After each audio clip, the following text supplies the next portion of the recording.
ನಮಸ್ಕಾರ. ಈ ಆಯುರ್ವೇದ ಆಸ್ಪತ್ರೆಗೆ ಆಶ್ರಯಿಸಿ ಬಂದ ರೋಗಿಗಳು ತಮ್ಮ ಅನುಭವಗಳನ್ನು ಹಂಚಿಕೊಳ್ಳುವುದು ನಡೆಯಿತು.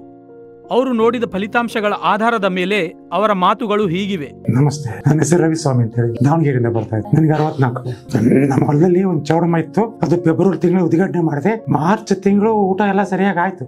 ಏಪ್ರಿಲ್ ತಿಂಗಳಿಂದ ಸ್ವಲ್ಪ ಹಿಂಗೆ ಸಿಕ್ಕಂಡಂಗೆ ಹಾಕಿಸ್ತು ಊಟ ನುಂಗುವಾಗ. ಏಪ್ರಿಲ್ ತಿಂಗಳು ಅದೇ ಮಾಡ್ದದ್ ಬಿಡು ಅಂತ ನಾನು ನೆಗ್ಲೆಕ್ಟ್ ಮಾಡಿ ಇನ್ನು ಗ್ಯಾಸ್ಟ್ರಿಕ್ ಏನಾರ ಆಗಿರ್ಬೇಕು ಬಿಡು ಅಂತ ಏಪ್ರಿಲ್ ಮೇ 15 ನಂತರ ಡಾಕ್ಟರ್ ತಾಗ ಹೋದೆ. ಅವರು ಹೆಂಗರಾಗ್ಲಿ ಒಂದು ಎಂಡೋಸ್ಕೋಪಿನೂ ಒಂದು ಬಯಾಪ್ಸಿನೂ ಅಲ್ಲೇ ಮಾಡಿಸ್ಬಿಡಪ್ಪ ಅಂತ ಒಬ್ಬರು ಡಾಕ್ಟರ್ ಇಬ್ಬರು ಕೊಟ್ಟರು, ಮಾಡಿಸಿದೆ. ಅದು ರಿಪೋರ್ಟ್ ಬರಕ್ 4-5 ದಿವಸ ಬೇಕು ಅಂದ್ರು. ರಿಪೋರ್ಟ್ ಬಂತು, ಅದರಲ್ಲಿ ಸೆಕೋಮಾ ಸೆಲ್ಸ್ ಕ್ಯಾನ್ಸರ್ ಅಂತ ಬಂತು. ಆಮೇಲೆ ಅದು ಒಂದು ಪೆಟ್ ಸ್ಕ್ಯಾನ್ ಮಾಡ್ಸ್ಕೊಂಬ ಸಿಮೋ ಹಾಸ್ಪಿಟ್ಲಿಗೆ ಅಂದ್ರೆ ಅಲ್ಲಿಗೆ ಬಂದೆ. ಅಲ್ಲಿ ಒಂದು ಪೆಟ್ ಸ್ಕ್ಯಾನ್ ಮಾಡ್ಸ್ಕೊಂಡೆ, ಅದ್ರಲ್ಲಿ ಕನ್ಫರ್ಮ್ ಆಯ್ತು. ಅಲ್ಲಿ ನಿಮಗೆ ಅವ್ರಿಗೆ ನಾನು ಅಲ್ಲಿ ಬರ್ಕೊಡ್ತೀನಿ, ಅಲ್ಲಿ ಹೋಗಂದ್ರೆ ಅಲ್ಲಿ ಹೋದೆ. ಅವರು 30 ರೇಡಿಯೇಷನ್ ಕೊಟ್ರು. ನಂದು BPL ಕಾರ್ಡು ಇರ್ಲಿಲ್ಲ, ಆಯುಷ್ಮಾನು ಇರ್ಲಿಲ್ಲ, APL ಇತ್ತು. ಟ್ರೀಟ್ಮೆಂಟ್ 50 ದಿವಸ ಹೆಚ್ಚು ಕಡಿಮೆ ಟ್ರೀಟ್ಮೆಂಟ್ ಮುಗಿತು. ಅದಾದ್ಮೇಲೆ ಒಂದು ತಿಂಗಳು ಪೂರ್ತಿ ಎಲ್ಲ ಊಟ ತಿಂಡಿ ಎಲ್ಲ ಮಾಡಕ್ ಹಚ್ಚಿದೆ. ಆದ್ರೆ ನನಗೆ ರೊಟ್ಟಿ ಚಪಾತಿ ತಿನ್ನಕ್ ಆಗ್ತಾ ಇರ್ಲಿಲ್ಲ.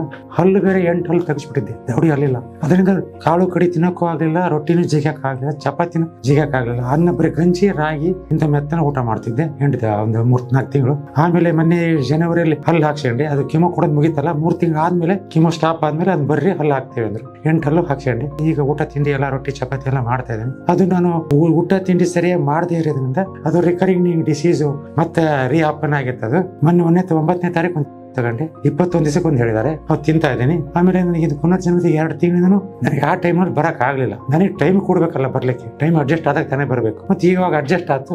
ಇದಕ್ಕೆ ಸಡನ್ ಆಗಿ ಅಪಾಯಿಂಟ್ಮೆಂಟ್ ಮೊನ್ನೆ ತಗೊಂಡು ಹೊಂಟು ಬಂದೆ. ಈಗ ನಿಮ್ ಡಾಕ್ಟರ್ನ ಭೇಟಿ ಆದೆ. ಅವರು ಬೆಳಗ್ಗೆ ರಾತ್ರಿ 2 ಟೈಮ್ ತಿಂಡಿ ಗುಳಿಗೆ ಆದ್ಮೇಲೆ 1 ಅವರ್ ಬಿಟ್ಟು ತಗೊಳ್ರಿ ಅಂದ್ರು. 45 ದಿವಸ ಆಗುತ್ತೆ, ಆದ್ಮೇಲೆ ನೀವು ಬರ್ರಿ ಬಂದು ಹೋಗ್ರಿ ಒಂದು ವಾರ ಇದ್ದಂಗೆ ಅಂತ ಹೇಳಿದ್ರು. ನನಗೆ ಸಿಕುಮಾ ಸೆಲ್ಸ್ ಕ್ಯಾನ್ಸರ್, ಮೆಲಿಗೆಟ್ ಕ್ಯಾನ್ಸರ್. ಅದು ಫುಡ್ ಪೈಪ್ ನಲ್ಲಿ 1/3 ಸ್ಟೇಜ್ ಆಗಿತ್ತು. ಅದು ಅಲ್ಲಿ ರೇಡಿಯೇಷನ್ ಕೊಟ್ಮೇಲೆ ಕಡಿಮೆ ಆಗಿತ್ತು.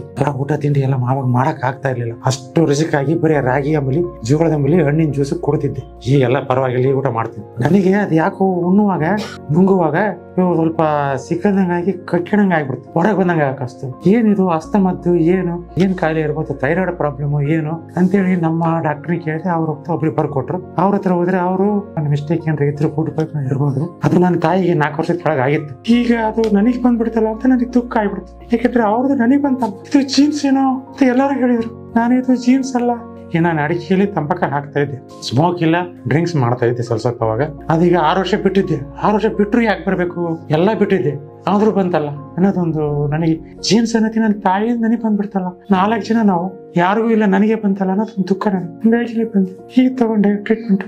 ನೋಡೋಣ 45 ದಿವಸ ಆದ್ಮೇಲೆ ಹೆಂಗೈತೆ ಅವ್ರ ಇಷ್ಟ ನೋಡೋಣ. ಆಯ್ತು, ಬರ್ತೀನಿ.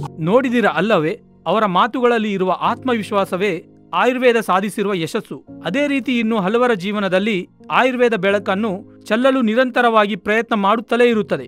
ಧನ್ಯವಾದಗಳು.